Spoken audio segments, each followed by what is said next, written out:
नमस्कार दोस्तों, स्वागत है आपका हमारे यूट्यूब चैनल में।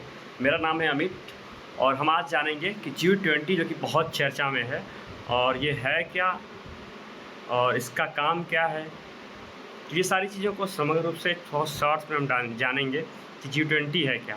देखिए, तो सबसे पहले जानते हैं कि G20 है क्या। G20 एक समूह है कुछ देशों का। इसमें लगभग 20 देश हैं, यानी 20 देश हैं, 20 देशों का एक समूह है जो कि आर्थिक और पर्यावरण और समावेशी विकास के संदर्भ में काम करता है। तो जाइए जानते हैं कि इसमें कौन-कौन से देश हैं इस समूह में और क्या कार्य करते हैं। इसको थोड़ा-सा डीपली अध्ययन करने की कोशिश करते हैं। आइए, तो दोस्तों इसमें जो है आप यहाँ पे देख सकते हैं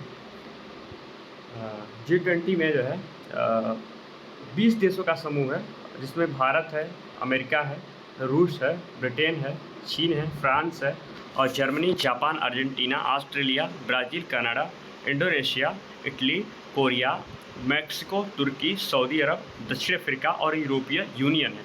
क्योंकि यूरोपीय यूनियन में बहुत सारे देश हैं यूरोप के, तो ये 19 देश हो गए प्लस यूरोपीय यूनियन हो गया, जो कि इसमें बहुत सारे देश हैं। तो कुल मिला के इसमें 20 से बहुत अधिक देश हैं। तो इसमें इतने देश हैं। ऐसा इसका निर्माण क्यों हुआ था? इसका निर्माण वस्तुतः 1999 में हुआ था, क्योंकि उस दौरान आर्थिक संकट आया था एशिया में।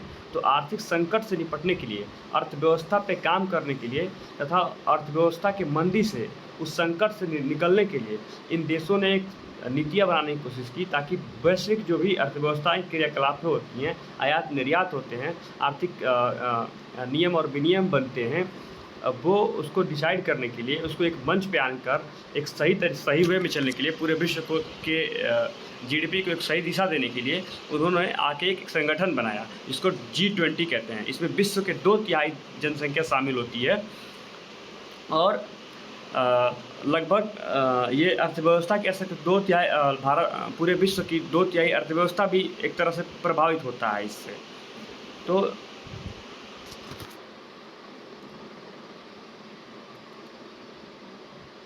इस तरह से इसका इतनी इम्पोर्टेंट है, इतनी महत्वपूर्ण ये है। और वर्तमान में ये और भी चर्चा का विषय क्यों है और ये हमारे लिए क्यों इम्पोर्टेंट है। एग्ज़ाम्स जो भी है, पेट एग्ज़ाम अभी लगा हुआ है, तमाम एग्ज़ाम PCS है, आरओ हैं, इस सभी एग्ज़ामों में G20 से प्रश्न आना एकदम निश्चित है। तो हमारे लिए इस टाइम क्यों इम्पोर्टेंट होता है? क्योंकि आपको बता दें 2022 में इसमें क्या होता है कि प्रतिवर्ष जो है प्रत्येक 24 के सदस्य देश हैं, वो प्रतिवर्ष सदस्य अध्यक्षता करते हैं। जैसे एक साल अगर भारत कर रहा है तो अमेरिका, रूस, प्रतिवर्ष देश बदलते आते हैं। इसी तरह से पिछले वर्ष जो था इंडोनेशिया इसका अध्यक्ष था, चूँकि 2022 में, तो उसने इंडोनेशिया ने 2023 के लिए भारत को अध्यक्षता सौंपी थी और 2024 के लिए भारत जो है अभी दिल्ली में बैठक हुई है, जो कि 9 से 10 सितंबर को, और जो है 24 के लिए भारत ने ब्राज़ील के प्रमुख को जो है ये अध्यक्षता 2024 के लिए सौंपी है। तो भारत के इस संदर्भ में इसलिए इम्पॉर्टेंट है। और जानते हैं कि G20 में जो है महत्वपूर्ण चीज़ें क्या है, किस रूप में काम करता है। तो ये G20 समूह जो है, समूह मुख्य रूप से ग्लोबल इकोनॉमिक, मैंने बताया आपको कि ग्लोबल इकोनॉमी को स्थिरता प्रदान करने के लिए, सही सुचारू रूप से GDP को चलाने के लिए, आर्थिक स्थिरता, जलवायु परिवर्तन, आपसे बताया मैंने कि क्लाइमेट चेंज से संबंधित मुद्दे जो होते हैं उसमें उठाए जाते हैं, और सतत विकास के लिए मुद्दे भी इसमें उठाए जाते हैं, उस पर काम किया जाता है मिल के।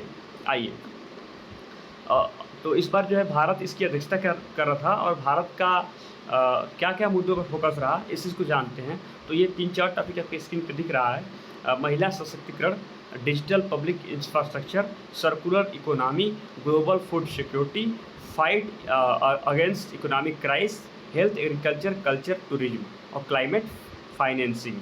इस 2-4 बिंदु जो भी हैं, इन पे भारत का मेन फोकस रहा है। और भारत का जो है लोगो रहा है वसुधैव कुटुंबकम। G20 का भारत का लोगो रहा है वसुधैव कुटुंबकम, one earth, one family, one future. कुछ इस तरह का भारत का एक लाजवाब, एक बेमिसाल लोगो हम भारत ने दिया था, हमने इस G20 को दिया था। अभी यहाँ पे मैप बना के दिखाया गया कि 2022 से कैसे इंडोनेशिया ने भारत को दिया और भारत से ब्राज़ील को जो है ट्रांसफ़र हो रहा है इसकी अध्यक्षता। तो कुछ इस तरह से था।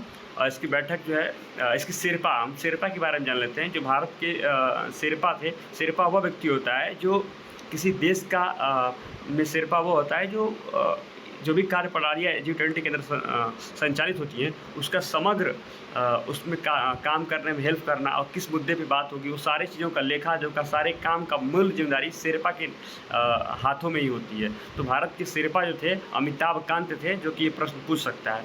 इस चीज़ को भी ध्यान रखिएगा। बाकी अभी आज 10 तारीख है, तो आज के बाद ये ख़त्म हो गया और आज वो अध्यक्षता जो है अब सौंप दी गया है 2024 के लिए, घोषित कर दिया गया है ब्राज़ील को। तो कुछ इस तरह का ये चीज़ें था, आपने देखा G20। और भी किसी मुद्दे पर अगर आप चाहते हैं कि हम वीडियो बनाएं, अगर आपको थोड़ा भी इस वीडियो से सहायता मिला तो आप चैनल को सब्सक्राइब करिए, वीडियो को शेयर कर दीजिए, लाइक करिए। आपके कमेंट हमारे लिए प्रोत्साहन का काम करते हैं और हम मोटिवेट होते हैं आपके एक कमेंट से। तो हम और भी आगे ऐसे बहुत सारे मुद्दे वीडियो बनाने की कोशिश करेंगे।